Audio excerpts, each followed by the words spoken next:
Hey everyone, this is Mike Jones from the Connection Games and Comics with my round 1 from Friday, May the 24th, the Return to Ravnica block draft. My round 1 opponent is Michael Durr. He's a very good player. He top 64 GP Vancouver when it was in town, so I'm looking forward to a good match.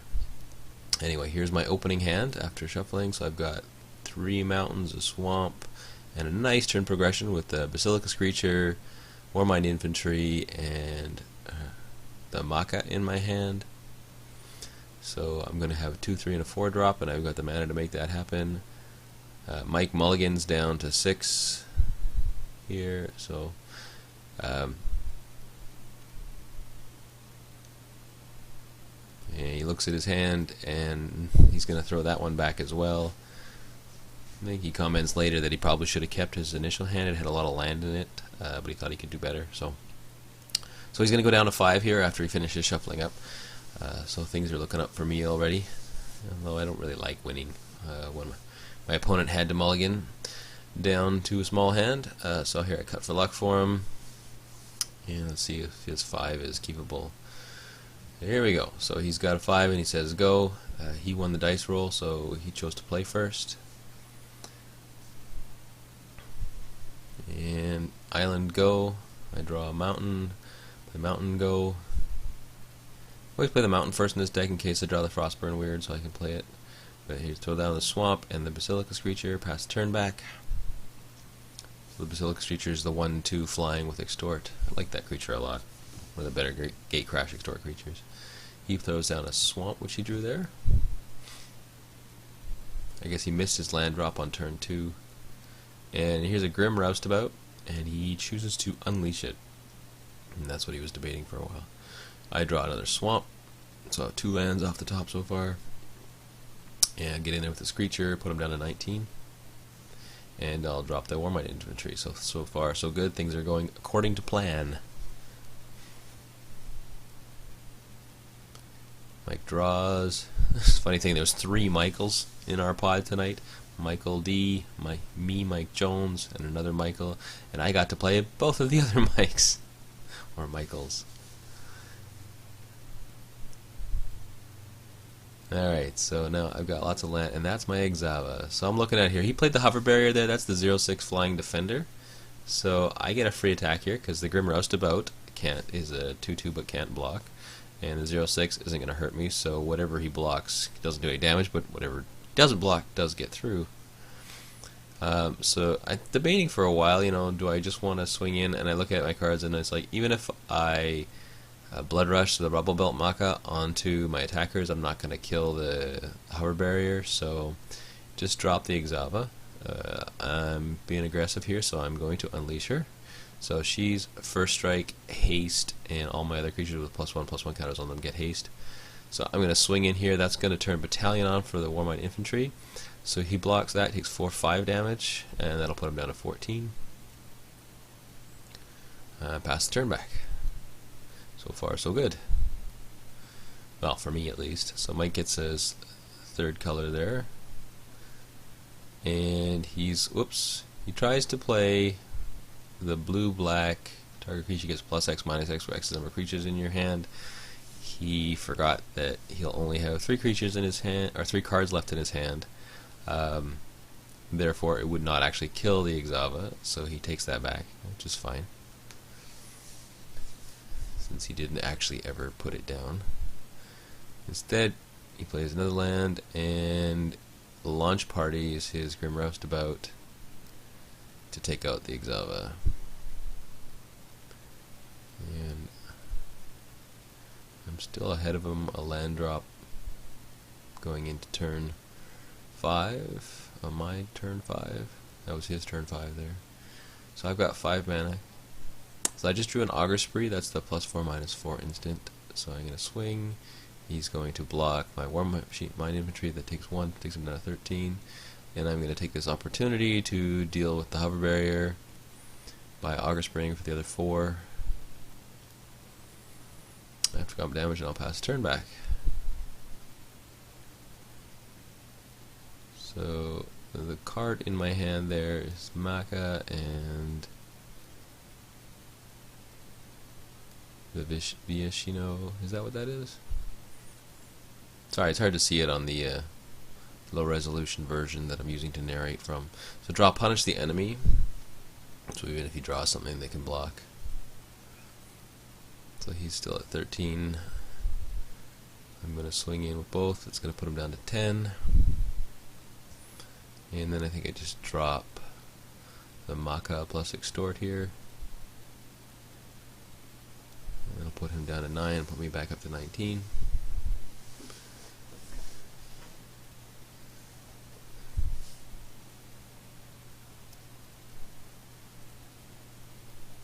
Oh, it's the street spasm, that's what that is.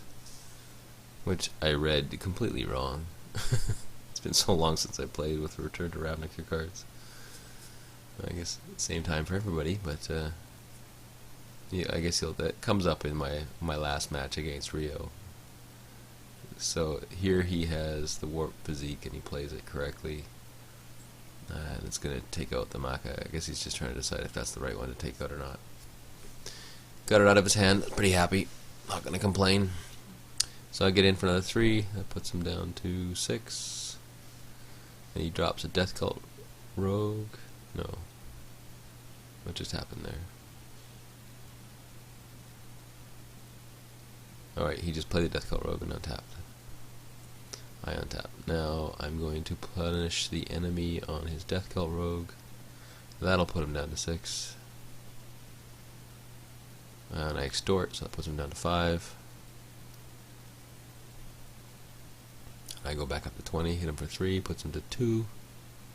So I'm 2 extort triggers away from winning. Look at that, I've got 2 cards in my hand that I can extort with the mana I have on board, because I have 6 mana available, and one of those cards is going to give me an extra mana. Then I draw Frostburn Weird. So I just do the math here, figure it out. Yeah, that's what I need to play the Frostburn Weird plus extort, and then I have enough to do. So I grab the other swamp, pay 4 mana, Rakdos Keyrune plus extort, and then play 3 mana, and play Frostburn Weird plus extort, and we'll go on to game 2. So game 1 goes to me. Mike played the 4/5 green creature that destroys enchantments when he gets blocked. Rust Scarab, that's what it's called. Alright, so game 2, we both mulligan here. I had a 1-lander there, I couldn't keep 1 swamp. And so our 6 cards, we both decided to keep here, and this was not a good keep for me. I have a swamp and an island, and nothing I can actually play with those 2 lands.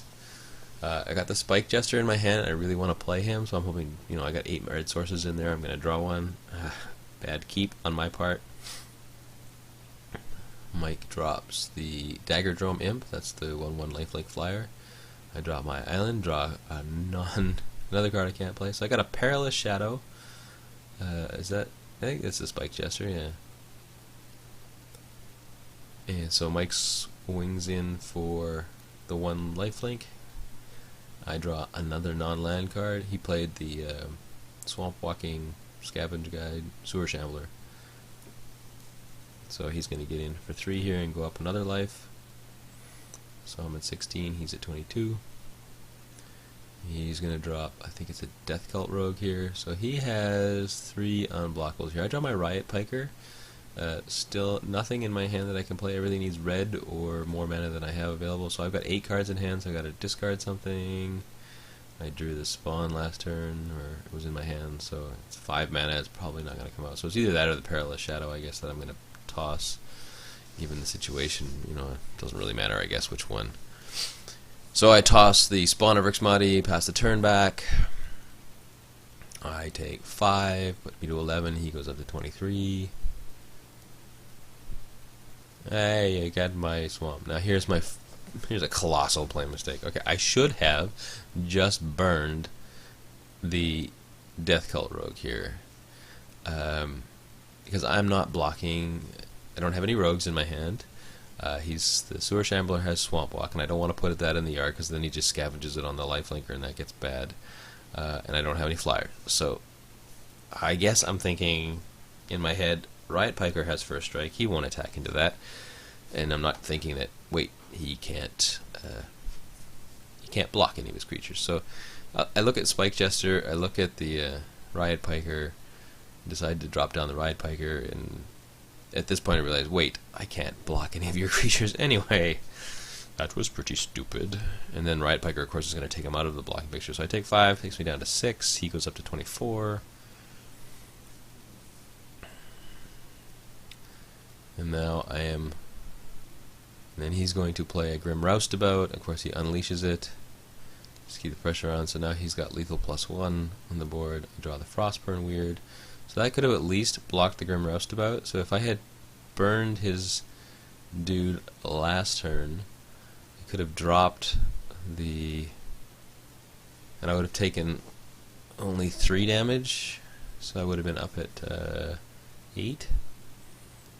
And I could have dropped the Frostburn Weird here and blocked the Roustabout he played, took another 3 more. That would have put me down to 5 instead of going down to 1, which I end up doing.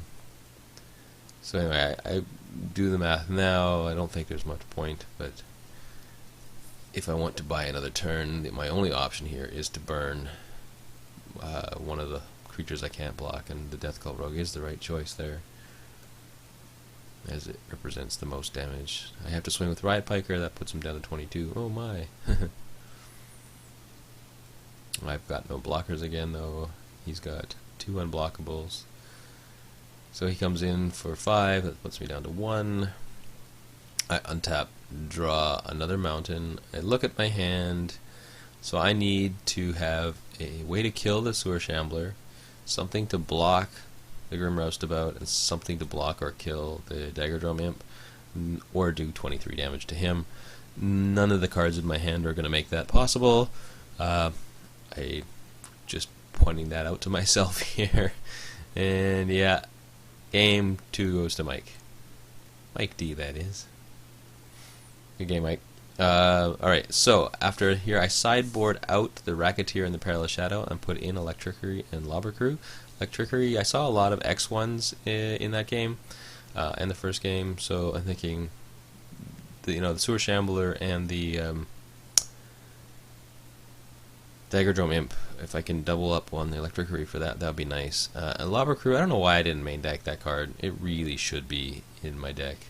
It's better than the Viashino Racketeer in terms of just consistently getting the damage in, which is what a Rakdos deck really needs to do. I mean, it is kind of defensive. So here he plays Dagger Drum Imp, and I burn it on turn 2. And I draw my Riot Piker, and I'm going to cast out. That's the most efficient thing I can do here. So I got 3 mana. I just play out the Riot Piker. He's going to be getting in every turn. Mike is he stuck on mana again? So this is turn 3, so he should be dropping a land if he's not stuck. He's got a green and a white out there, it looks like so far. I think this is where he plays like one of the worst cards in the set, I think, for mana effects. Anyway, he drops a Thespian Stage and he turns it into a swamp. Alright, so he's got 2 swamps and or is that a forest and a plains and a swamp now. Alright, so I draw another land, get in there for 2, that puts him down to 18, and drop the Cobble Brute, big baddie. See if I can draw out some removal here.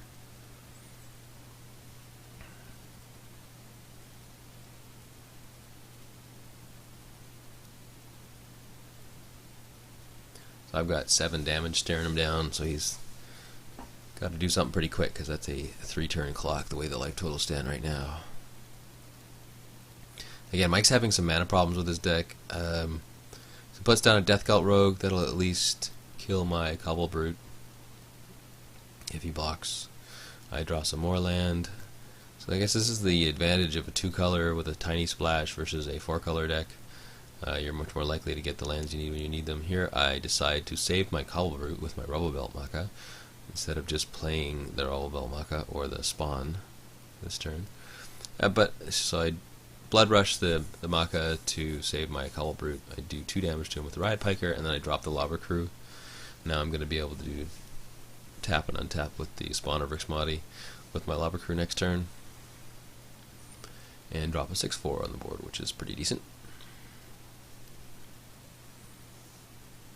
So Mike is staring down a lot of hurt here. He's got 7 attacking damage, and then plus the 1. Plus he doesn't know that I have the spot in my hand, so it's going to be 8 coming at him next turn. It's 2-turn clock now.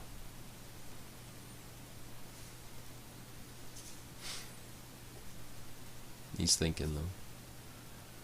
So he's got the Thespian stage, which is a swamp, an actual swamp, forest, and plains, I believe, up. So no islands yet. Here I draw another swamp. No reason to play that, so I'm just going to get in there. And he grizzly spectacles my Cobble Brute. So I will discard 5 cards off the top of my deck, if I can pick them up. Sorry, my arm's in the way so you can't see. So he hits an Electrickery for sure there, a swamp, and looks like a mountain. Not too upset, so I hit him for 1, puts him down to 13. Or 14, sorry. No, it should be 13. And then play out the Spawn of Rixmati, unleash him. There he goes down to 13.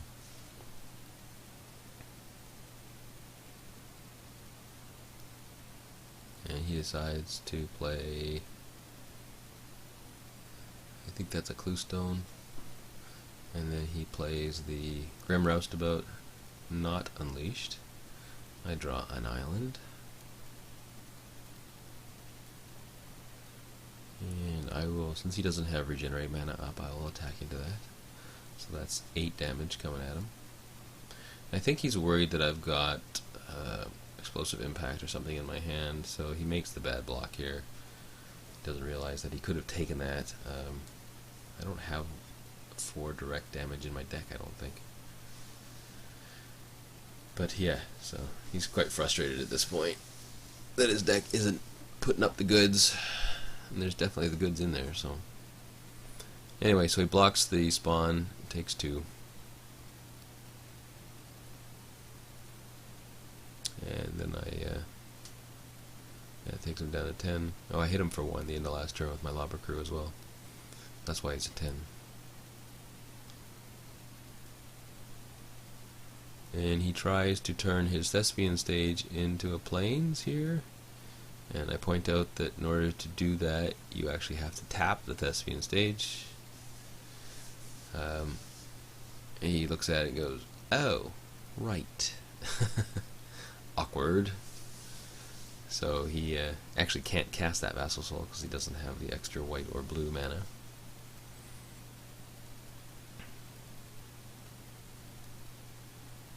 So he's thinking about what he can do here, realizing how bad that card actually is. So here he's got, I believe that's a Golgari Cluestone. He's got lots of green, black, and a little bit of white. Not much he can do with that against my board right now, because I basically have him dead. I think I do 1 to him this turn, put him at 9, and then untap, hit him for 8, and then tap for the last one. So he turned his stage into an island there, copying my island. I swing for 8, puts him to 1, tap the Lava Crew, do the last one, and Mike's just been desperately looking for an island. All the cards in his hand are blue, and they're going to get in front of my guys, most of them. So, anyway, good games, Mike. Thanks for playing.